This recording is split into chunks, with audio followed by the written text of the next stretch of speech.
प्यारे बच्चों, आज हम साथी हाथ बढ़ाना पाठ के प्रश्न उत्तर आपको समझाएंगे। तो जैसे गीत के बारे में यहाँ पे इस अभ्यास के प्रश्न उत्तर हैं ये। तो गीत के बारे में इसमें प्रश्न पहला है, ये गीत किसको संबोधित करता है? तो इसका उत्तर लिखेंगे आप, ये गीत मेहनतकश लोगों को संबोधित करता है जो मिलजुल कर मेहनत करते हैं। इस गीत की किन पंक्तियों को तुम अपने आसपास की ज़िंदगी में घटते हुए देख सकते हो? तो इस प्रश्न के उत्तर में आप लिखेंगे, इस गीत की निम्नलिखित पंक्तियों को हम अपने आसपास की ज़िंदगी में घटते हुए देख सकते हैं। जैसा कि आपको कल हमने पढ़ाया था, एक आपको जो व्याख्या कराई थी उसमें लिखा था, हम मेहनत करने वालों ने जब भी मिलकर कदम बढ़ाया, सागर ने रास्ता छोड़ा, पर्वत ने शीश झुकाया। फौलादी हैं सीने अपने, फौलादी हैं बाहें, हम चाहें तो चट्टानों में पैदा कर दे राहें, साथी हाथ बढ़ाना। कल हमने पढ़ा था, हमने कहाँ से पढ़ा था हम आपको बताते हैं। ये आपका पाठ है, तो हमने यहाँ से लेके कहाँ तक हमने पढ़ा था? हम मेहनत करने वालों ने जब भी मिलकर कदम बढ़ाया, सागर ने रास्ता छोड़ा, पर्वत ने शीश झुकाया, फौलादी हैं सीने अपने, फौलादी हैं बाहें, हम चाहे तो चट्टानों में पैदा कर दे राहें, साथी हाथ बढ़ाना। तो आपने इस प्रश्न के उत्तर में इतना इतना लिखना है। आपको मैंने पिछले प्रश्न में जो है कल जो मैंने वीडियो बनाया था उसमें भी समझाया था ये, और वहाँ से भी ये सुन सकते हैं अगर किसी बच्चे को अच्छी तरह से समझ नहीं आया है। तो अगला प्रश्न हम आपको करा देते हैं। सागर ने रास्ता छोड़ा, पर्वत ने शीश झुकाया, साहिर ने ऐसा क्यों कहा है? लिखो। तो आपने इसको लिखना है। कैसे लिखेंगे आप? साहिर लुधियानवी जी के कहने का क्या अर्थ है इसमें, कि मेहनत करने वालों के सामने सागर और पर्वत भी झुकते हैं। जो मेहनत करता है उसके आगे सागर और पर्वत भी टिक नहीं पाते हैं, वो भी झुक जाते हैं। जब कोई भी व्यक्ति कोई निश्चय कर लेता है, कोई दृढ़ संकल्प कर लेता है, दृढ़ निश्चय कर लेता है, तो उसके जो कदम हैं वो रुकते नहीं हैं, वो आगे ही बढ़ते जाते हैं। वो सारी मुश्किलों का सामना आसानी से करते चले जाते हैं। उसके आगे जितनी भी रुकावटें आए वे अपने आप ही दूर हो जाया करती हैं। तो मेहनत करने वाला व्यक्ति सब कुछ अपने वश में कर सकता है। तो इस प्रश्न के उत्तर में आपने बच्चों यही कुछ लिखना है। अगला प्रश्न है, गीत में सीने और बाहें, सीने और बाहों को फौलादी क्यों कहा गया है? तो बच्चों आपने इसमें लिखना है, फौलादी का अर्थ होता है लोहे के से बना हुआ। फौलाद का मतलब लोहे से बना हुआ। तो मेहनत करने वाले व्यक्ति सारी मुसीबतों को अपने सीने पर झेलते हैं और अपनी बाहों से वे कठिन से कठिन कार्य भी कर लेते हैं, क्योंकि उनकी लोहे के समान बाहें बन जाती हैं कार्य करते करते, इतनी मेहनत करती हैं वो।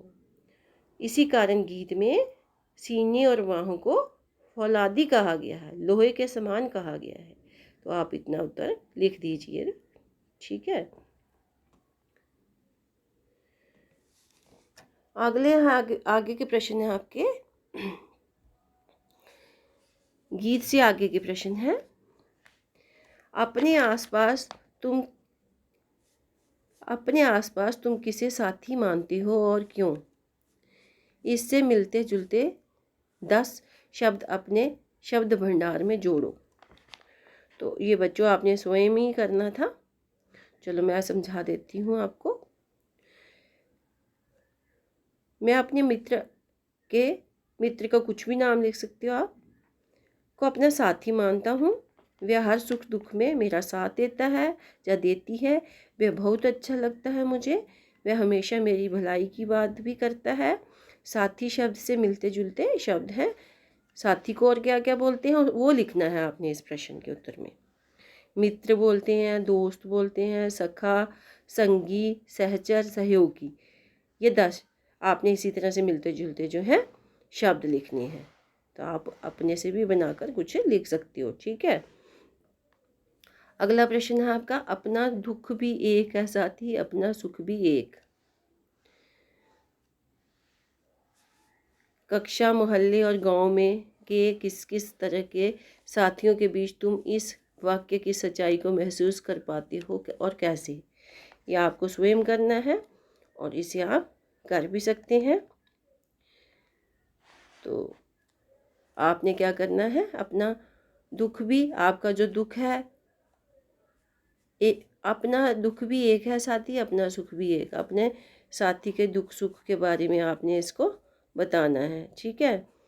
तो कक्षा हो, आपकी क्लासरूम हो गया, कक्षा हो गई, मोहल्ला हो गया, गांव हो गया, और किस किस तरह के साथियों के बीच आप उठते बैठते हो। तो वाक्य लिखना, वाक्य की सच्चाई को महसूस कर पाती हो, वाक्य की सच्चाई को महसूस कर पाती हो और कैसे, उसके बारे में आपने यहाँ पर लिखना है, ठीक है। तो अगर आपको बच्चे नहीं समझ में आया तो मुझे आप कांटेक्ट कर सकते हैं, पूछ सकते हैं, ठीक है। तो इस गीत को तुम किस माहौल में गुनगुना सकते हो। इस गीत को वहाँ गुनगुनाया जाता है जहाँ अनेक लोग मिलजुल कर एक ही कार्य कर रहे हों, सभी में एक जैसा जोश और काम करने की लगन हो, काम करने की शक्ति हो, तो आप गुनगुना सकते हो और काम करने में बड़ा ही इसमें आनंद आएगा आपको। जब आप काम कर रहे हो तो ये गीत गुनगुना सकते हो, तो आपको अच्छा लगेगा और काम भी बड़े उत्सुक ढंग से करोगे, बड़ी लगन से करोगे। अगला प्रश्न, एक अकेला थक जाएगा मिलकर बोझ उठाना।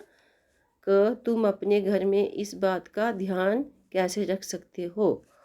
पापा के काम और माँ के काम क्या क्या हैं, क्या वे एक दूसरे का हाथ बटाते हैं। तो आपने इसमें क्या करना है, क में आप लिख सकते हो, हमें घर के सभी कार्य मिलजुल कर करने चाहिए।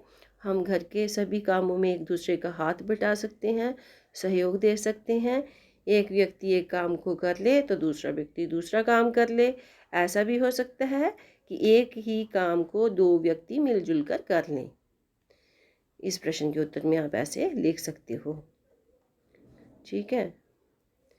और ख में क्या करोगे, पापा सुबह ऑफिस जाते हैं, माँ घर का सारा काम देखती है, परंतु कईयों की मम्मी भी काम पे जाती है। तो वो आपने यहाँ पे लिखना, पापा ऑफिस से आकर कुछ ज़रूरी फाइलें देखते हैं, उसके बाद घर की देखभाल करते हैं। आपने उनके बारे में लिखना कि क्या क्या करते हैं, और परिवार की ज़रूरत का सामान लाते हैं।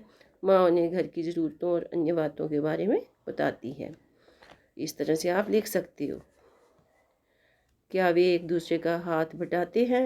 हाँ, पापा और माँ एक दूसरे के साथ काम में हाथ बटाते हैं। वे दोनों जानते हैं कि दोनों के सहयोग और मिलजुल कर काम करने से ही परिवार में खुशियाँ आती हैं। तो इसमें जो है आप ये सब कुछ लिख सकते हैं। तो 5वां प्रश्न है आपका, यदि तुमने नया दौर फिल्म देखी है तो बताओ कि ये गीत फिल्म में कहानी के किस मोड़ पर आता है। फिल्म देखो और बताओ।